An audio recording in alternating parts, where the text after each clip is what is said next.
All right, guys, I'm going to show you a couple different ways you can organize your recordings.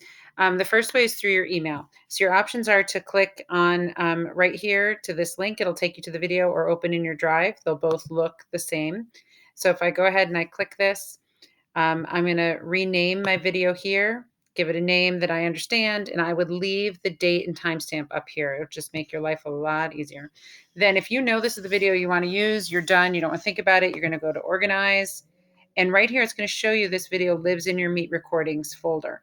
You're going to move this item out of there and you're going to move it into shared with me. And you're going to find the folder that I shared with you that links to your class. You've already posted those links in your Google Classroom.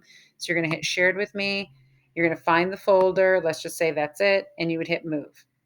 Now, your other option is you can ignore those emails as they come into you all day long, pretend they're not even happening, and just go to your Meet Recordings folder. This is what my Meet Recordings folder looks like. And I could just go through one by one. Look, is this the one I want? Let me make sure. This isn't the one where the kid walked across the room or there was a fire drill. Right click on it.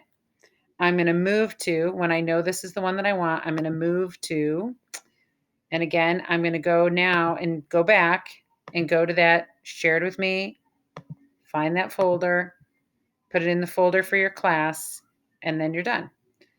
I hope this helps. Trying to keep things as simple as we can for you guys. Thanks so much.